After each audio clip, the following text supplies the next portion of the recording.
starting to feel a lot like autumn here in Korea. Thanks for tuning into Business Daily. I'm Lee-Jiun in Seoul. We have plenty on our plate today, so let's get started with a look at the day's highlights.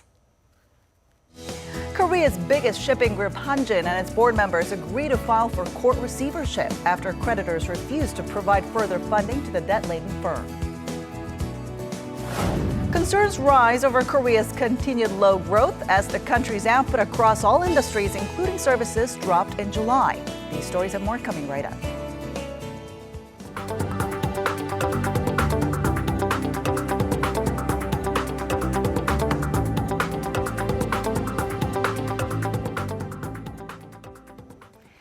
The board of Hanjin Shipping has voted to file for court receivership in a last-ditch effort to save the company from liquidation. And with fears over the possible ripple effects, Korea's financial authorities called an emergency meeting on Wednesday to discuss how to limit the fallout from the shipper's rapid fall from grace.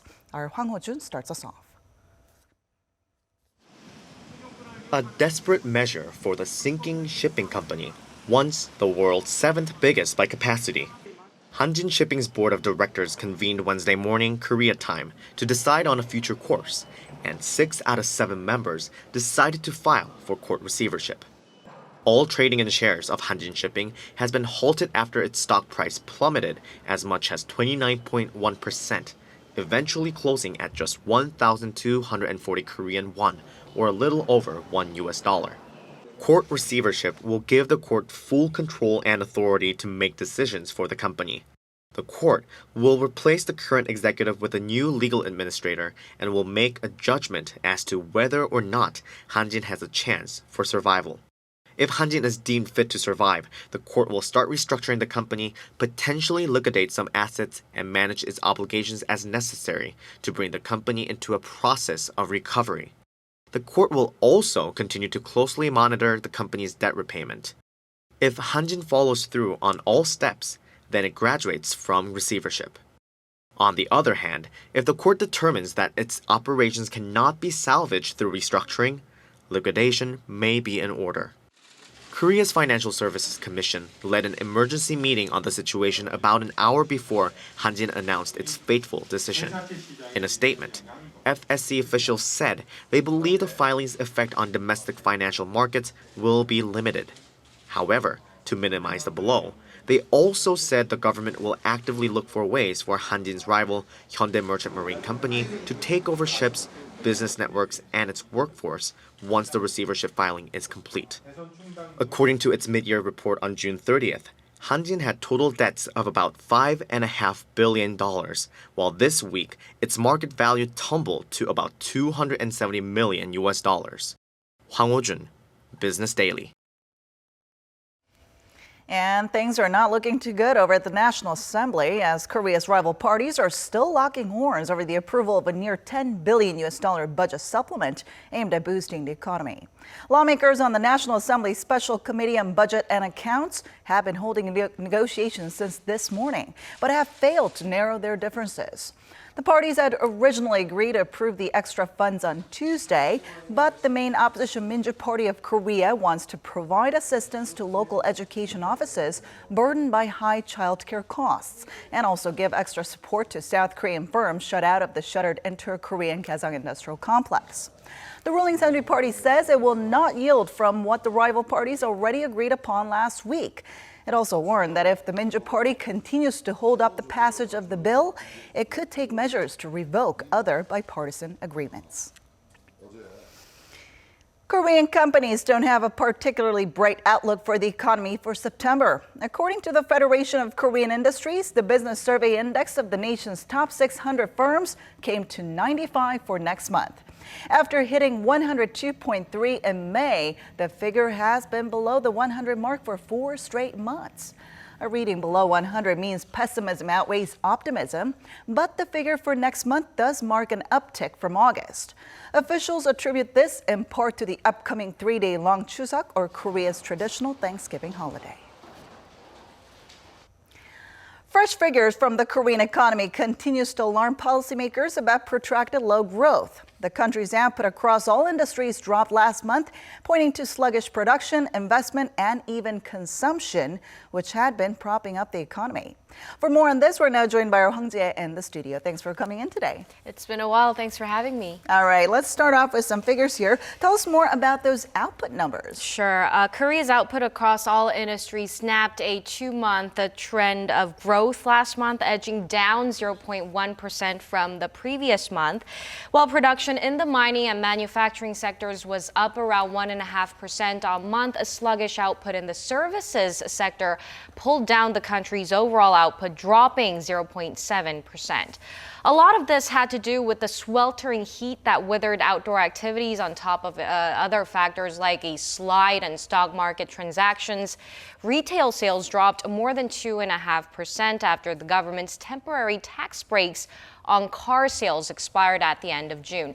In fact, sales of durable goods, which include automobiles, plunged nearly 10% last month. An analyst that I spoke to says the drop was widely expected, but not as bleak as he thought it might be. The July figure was relatively okay compared to earlier projections, thanks to the favorable production conditions in semiconductors and IT products.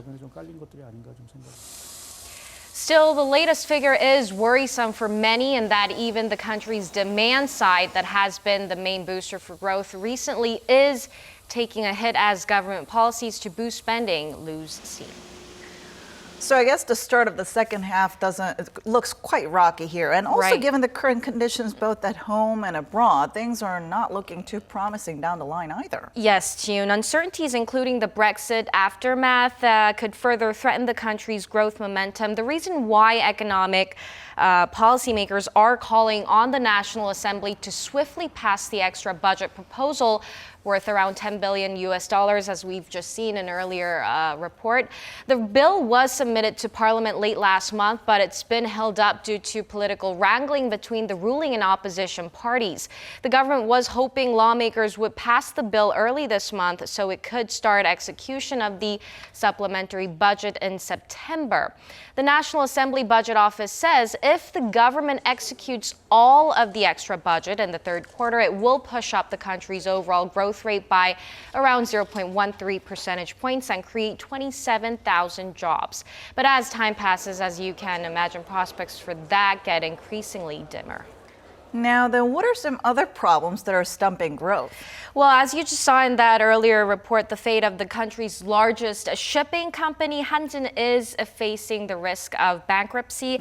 And this adds to worry stemming from the government's corporate restructuring drive, which has already led to massive layoffs in the shipbuilding sector. Korea's finance minister Yoo Il-ho today actually emphasized that the government will do its best to minimize the impact from the latest developments. From Hanjin, take a look. The trade and foreign ministries, as well as other related agencies, will work closely to support workers, subcontractors, and the transportation of involved goods. Now, other risks the economy faces include, of course, the possible rate hike from the U.S. Federal Reserve and Korea's anti-corruption law due to come into force in late September that many experts, including Korea's top central bankers, say could put a dent in spending. All right, thank you so much for their report today, Ji-hye. Anytime.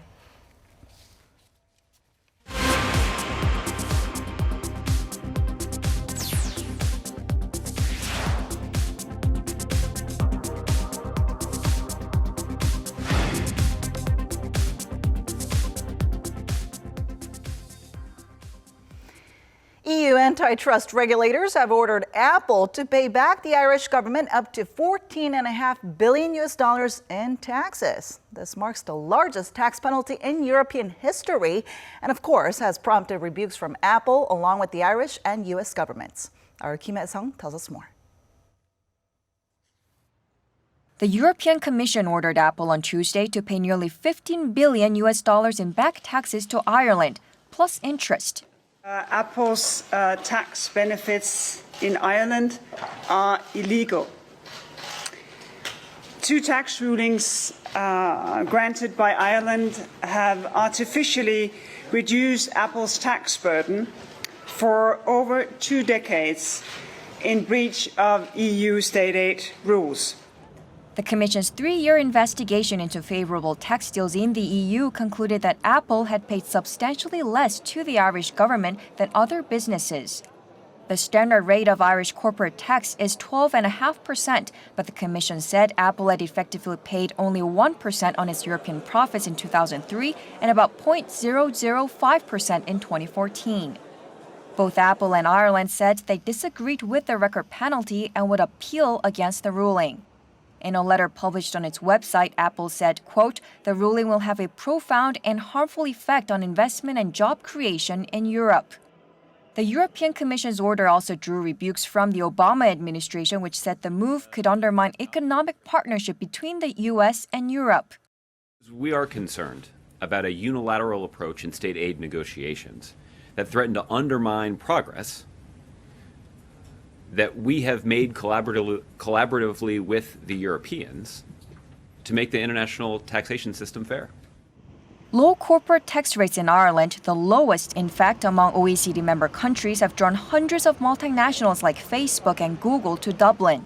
The landmark ruling is likely to affect not only the Irish economy, but also become a source of contention between the U.S. and Europe. Kim Hae-sung, Business Daily. Could it be a sign of the tough economic times? Revenue collected last year from liquor taxes hit an all-time high, exceeding 3 trillion won for the first time. Here's our Eunice Kim with a closer look at the figures. According to data from the Finance Ministry and the National Tax Service, the government collected more than 3.2 trillion won in taxes related to alcohol.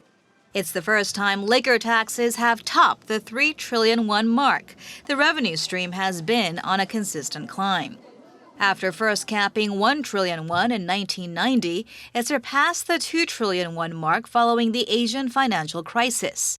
After hovering around that threshold, alcohol tax collected then shot past 3 trillion won in 2015, year over year a 13.2% rise. Alcohol shipments, meanwhile, have grown fivefold over the past 5 decades.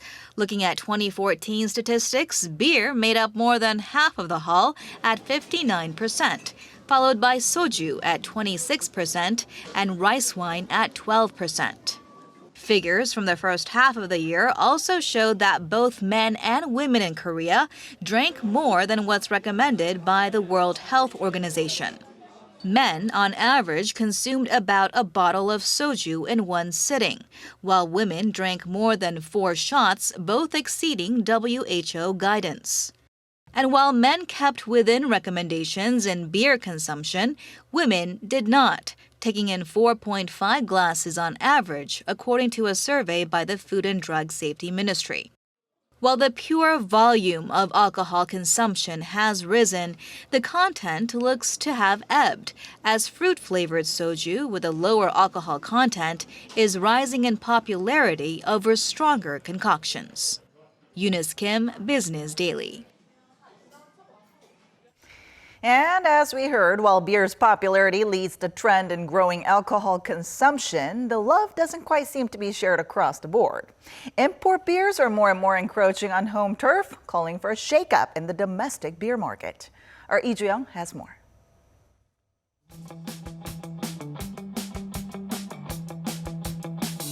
Made in Japan, Germany, the Netherlands, and China.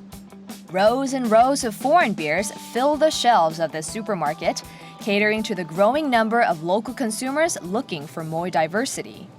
According to Korea Customs Service, import beers have gradually expanded their market share in the country from what was about 3% in 2010 to nearly 10% as of last year. Supermarkets like E-Mart say sales of overseas beer grew roughly 27% last month, while that of local beer only grew by 10%. Why the lackluster growth? I drink it for the carbonation, not the flavor. The beer's a little bland, and it tastes like it was mixed with water. The country's beer market has long been dominated by 2 brands, Cass and Hite. Together, they make up over 90% of the market share. In order to introduce more competition in the homegrown beer market, the Fair Trade Commission said it will ease regulations and give rise to a larger number of smaller breweries to break up the current duopoly. The antitrust agency said it will allow smaller beer breweries to push up their annual production volume from the current 300 kiloliters to 500 to 1,000 kiloliters while reducing their tax burdens. Lee Ju-young, Business Daily.